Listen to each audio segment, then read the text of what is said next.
A very warm welcome to you. We'll begin the news at this hour from this development in Britain, where over a dozen persons are already lining up to take over Theresa May's job. The Prime Minister has said she will quit as Conservative leader on June the 7th. This will pave the way for a contest to decide a new Prime Minister. We have details in this report. In an emotional statement in Downing Street, she says she had done her best to honor the 2016 EU referendum result and that it would remain a matter of deep regret that she had been unable to deliver Brexit. Mrs. May said she will continue to serve as Prime Minister while a Conservative leadership contest takes place. I feel as certain today as I did 3 years ago that in a democracy, if you give people a choice, you have a duty to implement what they decide. I have done my best to do that. I negotiated the terms of our exit and a new relationship with our closest neighbours that protects jobs, our security and our union. I have done everything I can to convince MPs to back that deal. Sadly, I have not been able to do so. I tried 3 times. I believe it was right to persevere, even when the odds against success seemed high. But it is now clear to me that it is in the best interests of the country for a new Prime Minister to lead that effort. The Prime Minister has faced a backlash from her MPs against her latest Brexit plan, which included concessions aimed at attracting cross-party support. Mrs. May met Home Secretary Sajid Javid and Foreign Secretary Jeremy Hunt at Downing Street on Thursday, where they are understood to have expressed their concerns about the bill. In her statement on Friday, she said, in order to deliver Brexit, a successor would have to build a consensus in Parliament, but she added that such a consensus can only be reached if those on all sides of the debate are willing to compromise.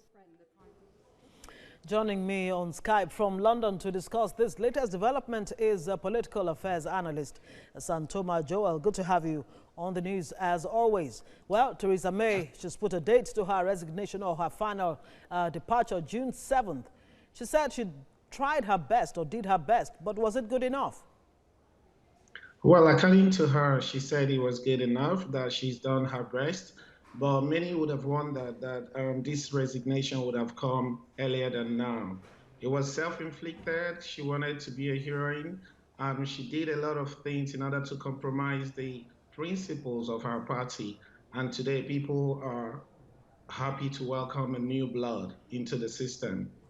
And she has said for Brexit to scale through, there has to be consensus with the new Prime Minister, whoever that turns out to be, whether it's a Boris Johnson, Esther McVeigh, Rory Stewart, or even a Jeremy Corbyn. Well, the truth is, we'll wait to see when the leadership contest is over, and we'll find who is going to ascend to that throne.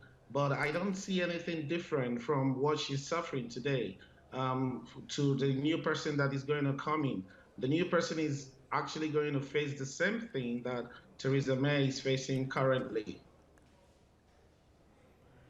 Unfortunately, didn't hear Santoma there. I will try to... Okay. Okay, let's try to run this through again. Now, how quickly can a new Prime Minister get Brexit through? Well, we're looking at the leadership contest to be concluded sometime in the month of July, which is about the speculation is about 21st of July this year. And so when the new person comes, we'll know if the person is going to continue with the schedule that is already in place now, which is we're looking at October this year. Will it be a no-deal Brexit or a soft deal Brexit? What are the chances of it falling either way? Well, the Parliament is not going to be allowing a no-deal exit. They've already expressed that there won't be any reason for no deal. So what we are looking at, what some of us are looking at today as the outcome will be perhaps a general election and a second referendum. But no deal is not on the table. Likely to be the outcome of that second referendum if it does happen? Well, we think, given the fact that people are more informed now than previously, if there were to be an election now regarding that, the Remainers are more likely to win than the Brexiters.